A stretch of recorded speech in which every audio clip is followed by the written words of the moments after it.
Mon petit crapaud d'amour.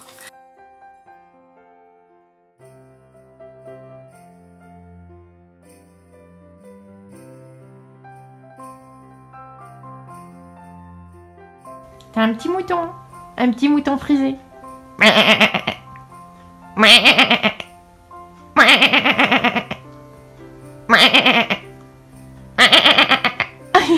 Coucou les beautiful, j'espère que vous allez bien. On se retrouve aujourd'hui dans une nouvelle vidéo puisque je vais vous parler enfin de ce petit crapaud là. Je vais tout vous expliquer, d'où il vient, comment je l'ai eu. Je vais vous donner également les conseils que j'aurais bien aimé avoir au moment où je l'ai eu. Je vais vous parler également de son alimentation. Donc pour commencer, Sven il a 5 mois et demi à l'heure actuelle, là où je fais la vidéo, et je l'ai eu quand il avait 2 mois. C'est un berger allemand croisé malinois, et en fait quand j'ai vu Sven, j'ai complètement flashé sur lui. Et j'ai toujours choisi tous mes animaux comme ça, en fait ça a toujours été au coup de foudre. Et du coup c'était ce chien et aucun autre chien. Au début je voulais adopter plutôt à la SPA, dans les refuges et ce genre de choses. Je voulais surtout pas passer par un élevage parce que les élevages c'est des usines à chiens en fait. Je m'en fous, le pédigré, le lof et tout ça, je m'en fous complètement. Ah mon bébé. Je l'ai adopté donc le 19 janvier, j'ai pris la décision en début décembre que j'allais adopter un chien. Et en fait après j'ai commencé à regarder les petites annonces, etc. Et je suis tombée sur Sven. En plus il a une histoire un petit peu spéciale puisque quand je l'ai récupéré j'étais déjà sa 3e famille alors qu'il avait 2 mois, enfin 3e famille minimum. Parce qu'en fait je connais pas du tout les débuts de sa vie, je pense que personne ne le connaît à part lui. C'est une personne sur Toulouse qui l'avait, qui s'en occupait pas vraiment, il avait des puces, des vers, des tiques et tout, enfin il n'était pas en très bon état de santé. C'est une dame très gentille du côté de Pézenas, enfin du côté de Béziers qui l'a récupérée. Et du coup elle s'en est bien occupée, elle l'a emmenée chez le vétérinaire, tout ça, elle l'a soignée comme il fallait. Sauf qu'en même temps elle avait déjà une fille, elle avait déjà 2 chats et elle s'est blessé le pied. Et s'occuper d'un chiot quand tu peux pas marcher, c'est très compliqué. Elle a pris la dure décision de s'en séparer, c'est comme ça qu'il a atterri chez moi. Enfin ça se termine bien heureusement parce que là du coup ça fait 3 mois et demi qu'il est chez moi. Et franchement ça se passe très bien. Bien sûr on a eu des difficultés. La principale difficulté c'est qu'il n'avait pas la morsure inhibée. Du coup il me niaquait beaucoup les mains. Il mordait pas par méchanceté, par agressivité ou quoi. Pour lui c'était juste un jeu. Et attraper la main de son humain, serrer le plus fort possible et tirer en arrière, c'était son jeu préféré. Les 2 premiers jours c'était systématique. Dès que j'avais un contact avec lui, il me filait un coup de dent parce qu'il voulait jouer. Et du coup je l'ai appris à lâcher. Et vraiment s'il voulait pas lâcher parce que comme c'est un chiot il était souvent surexcité, à ce moment-là, je m'arrangeais toujours pour avoir un gros sweat qui me protégeait un petit peu les mains et je m'arrangeais pour qu'il morde dans le sweat.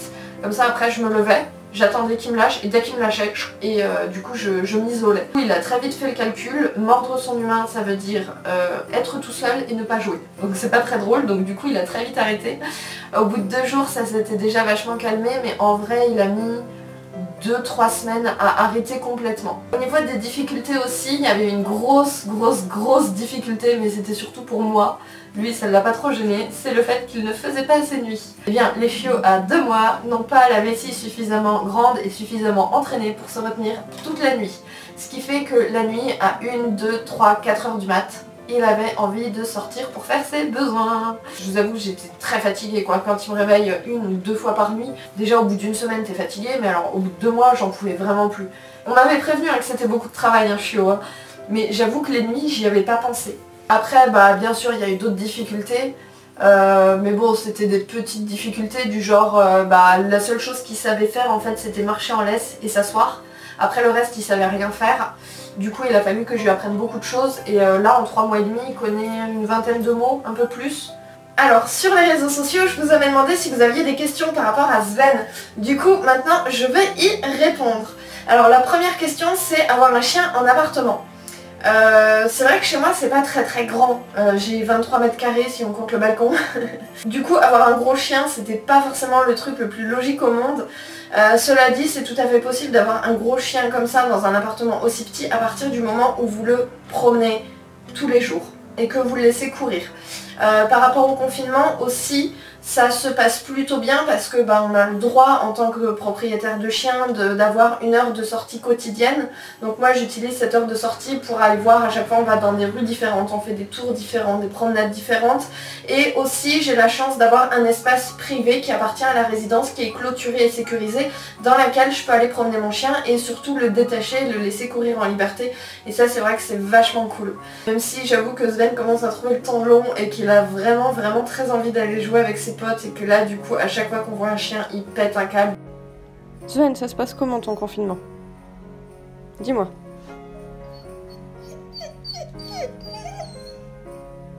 Elle a pas dit tout.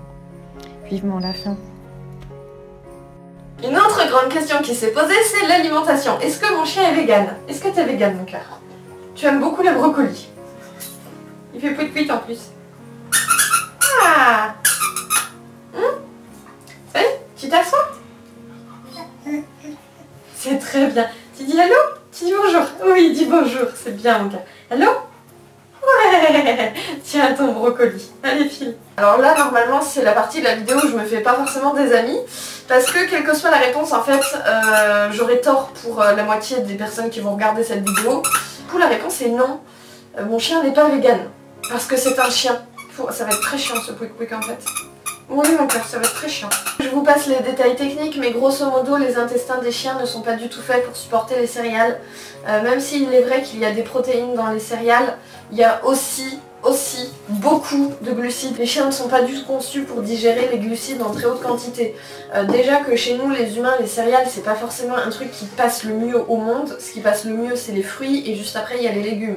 Mais après les céréales normalement on n'est pas censé en manger des masses non plus. Il y a énormément de problèmes de santé qui sont liés à l'alimentation et des problèmes graves, je veux dire, genre des cancers, des tumeurs et des trucs comme ça. À partir du moment où il y a eu l'introduction des croquettes industrielles avec l'emploi massif de céréales, et bien en fait ces maladies là ont complètement explosé chez les chiens et il n'y a que à partir de ce moment là réellement qu'on a des chiens qui sont en mauvaise santé.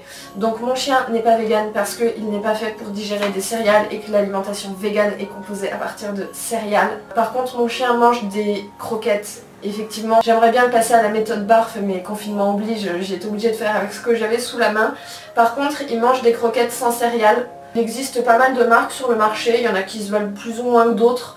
Là je vous invite vraiment à regarder la composition des croquettes et le taux de protéines, et en fait c'est à partir de là que vous allez pouvoir voir laquelle est le mieux, parce qu'il y a des croquettes où il y a beaucoup d'éléments chimiques, des conservateurs, des trucs comme ça, voilà, des aliments qui n'ont rien à faire dans la nourriture pour chien. Quand je l'ai récupéré, il avait l'alimentation encore de son ancienne propriétaire qui lui donnait des croquettes premier prix, blindées de céréales, de conservateurs, de tout ça bien évidemment. Et en fait, depuis que j'ai fait la transition, il n'a plus du tout de problème de digestion, ses crottes sont toujours identiques et ses crottes sont toujours bien. Je suis désolée, c'est un truc qui a longtemps tourné dans ma tête parce que en tant que végane, forcément, j'avais pas du tout envie d'acheter des produits animaux. Mais après, est-ce que je suis prête à sacrifier la santé de mon chien? Non. Du coup, les trucs verts, c'est bien, mais c'est pour moi. Juste un dernier point par rapport à l'alimentation végane. En fait souvent ce qu'on regarde dans l'alimentation végane c'est les taux de protéines. Il n'y a pas que ça qui rentre en compte et en fait c'est tout un ensemble et toute une synergie. C'est exactement le même principe en fait qu'avec les compléments alimentaires. Par exemple les vitamines sous forme libre, moi je suis pas du tout fan de ça parce qu'en fait quand on mange par exemple une orange ou un kiwi ou du melon, on a de la vitamine C, mais on a aussi tout un tas d'autres vitamines qui va venir avec. On aura de la vitamine A, on aura des fibres, des sucres, on aura... Enfin voilà, c'est vraiment tout un ensemble, une synergie qui est impossible à reproduire en laboratoire. Les vitamines sous forme libre, par exemple, on peut faire des surdoses, alors que les fruits, c'est déjà beaucoup plus difficile de faire des surdoses parce que à partir du moment où vous mangez des fruits, vous avez aussi la satiété qui va entrer en compte. Pourquoi je vous fais ce parallèle-là? Parce que par rapport à la nourriture végane pour chiens, certes, ils ont recréé les mêmes taux de protéines, les mêmes machins, etc. Mais il y a aussi toute la micro et macronutrition qui est impossible à recréer. Toute cette synergie-là, c'est juste pas possible. On ne peut pas la recréer en laboratoire et on ne peut pas la recréer à partir de plantes. Après, au niveau des friandises, j'ai la chance d'avoir un chien qui est accro aux peanuts et je ne peux pas dire le mot en français parce qu'il comprend ce mot. Et du coup je lui donne du beurre de peanut, du beurre nature, hein, sans sucre, sans huile de palme, sans sel, sans toutes ces saloperies, hein. C'est le même que celui que je mange. Alors on a chacun notre pot, cela dit, hein. Je lui donne aussi des peanuts entières grillées.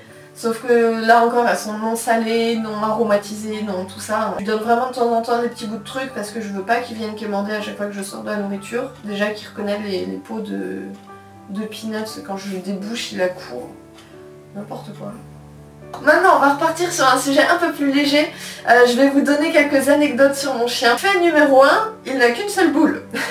La première fois que je l'ai emmené chez le veto, en fait on faisait juste une visite de routine. Et du coup elle vérifie un petit peu si tout va bien, hein, les yeux, les oreilles, les dents, machin machin. Et là elle se met à vérifier l'appareil génital. Et là elle fait tiens c'est marrant ça, il a qu'une seule testicule, vous le saviez? Et moi j'étais en mode what?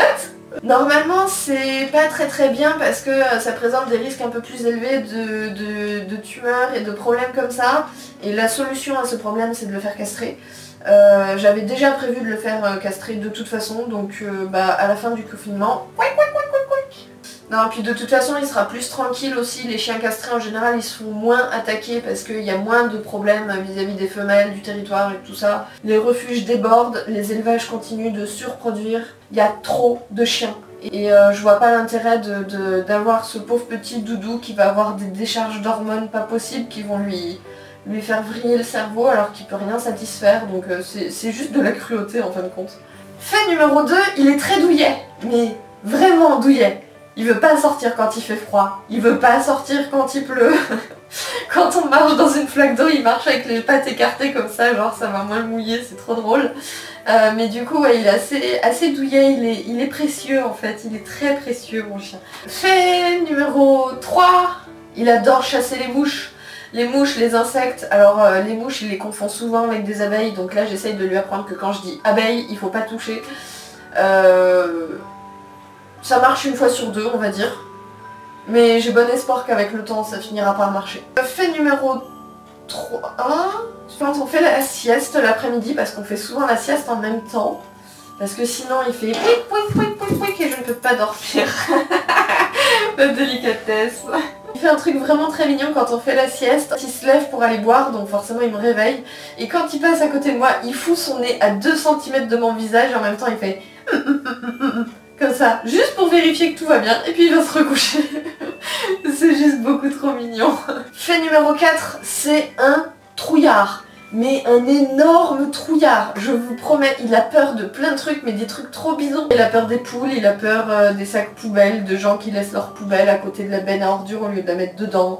Il a peur de quoi d'autre? Il a peur des gens qui marchent avec des lampes torches. Il a peur des parapluies. Il a peur des valises à roulettes. Fait numéro 5, il paniquait à mort quand il s'empêtrait les pattes dans sa laisse. Je ne sais pas trop dans quelles conditions il était détenu à Toulouse, mais je pense qu'il était attaché et je pense que ça l'a un poil traumatisé. Parce que avant, quand il s'empêtrait, il avait une patte empêtrée dans sa laisse. Il se mettait à tourner dans tous les sens et à paniquer et c'était vraiment les yeux complètement exorbités. En fait, il paniquait tellement qu'il n'y avait pas moyen de le démêler sans que je me prenne minimum un coup de dent. C'était obligatoire. C'était vraiment de la peur panique. Et du coup j'ai résolu le problème en lui apprenant qu'à chaque fois que je disais la patte, il aurait une récompense. Dès qu'il commençait à s'empêtrer un tout petit peu, je lui disais direct la patte, et je prenais sa patte et je le démêlais et après je lui donnais une récompense. Ça a pris quelques jours pour qu'il arrête de me mordre quand je lui touchais les pattes et ça a pris 2 semaines pour qu'il arrête de paniquer. Fait numéro 6, quand il a fini de manger, il vient me voir, il s'assoit devant moi, il fait un gros rot et puis après il va se coucher. Et après souvent il est couché dans son lit et là il fait un paix et il me regarde en mode t'as entendu? C'était quoi ce truc? Et après il va sentir ses fesses en mode c'est de là que ça sortait, ça sent pas bon.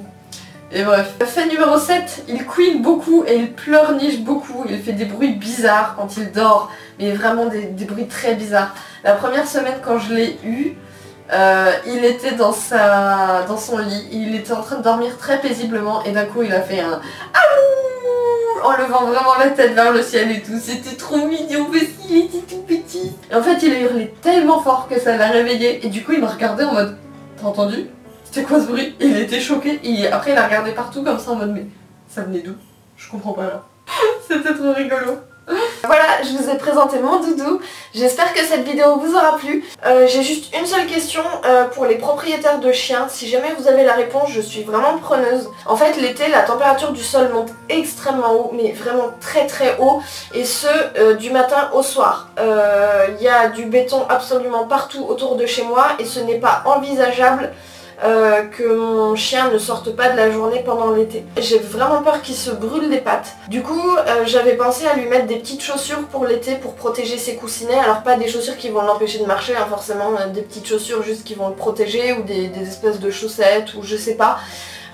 J'ai pas réussi à trouver des infos très fiables et très pertinentes sur le sujet, donc si jamais vous avez des choses à me conseiller, des marques à me conseiller, etc., je suis preneuse. En attendant, bien sûr, je vais chercher la recette d'un baume pour pouvoir lui mettre sous ses coussinets, pour l'aider à renforcer ses coussinets avant que le sol devienne vraiment très chaud. Pour vous donner un ordre d'idée, l'été, on sent la chaleur du sol à travers nos chaussures, nous, les humains. Les coussinets nus sur un sol brûlant, à mon avis, ça va peut-être pas trop lui plaire. Après je sais pas, peut-être qu'ils ont les coussinets beaucoup moins sensibles que ce que je pense, je sais pas trop. Écoutez, j'espère que cette petite vidéo vous aura plu. Si jamais vous avez d'autres questions, n'hésitez pas à laisser un commentaire. En attendant, moi je vais vous dire à très bientôt dans une prochaine vidéo. Et comme vous avez pu voir, mais on vient de créer un compte TikTok, donc rejoignez-nous sur la plateforme si vous ne l'avez pas déjà. Je vous ai mis le lien dans la description pour pouvoir la télécharger.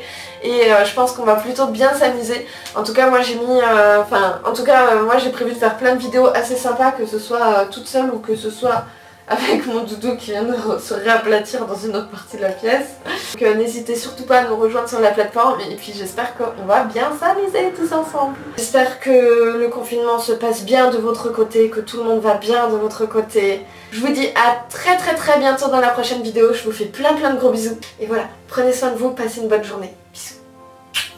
Et rejoignez-nous sur TikTok!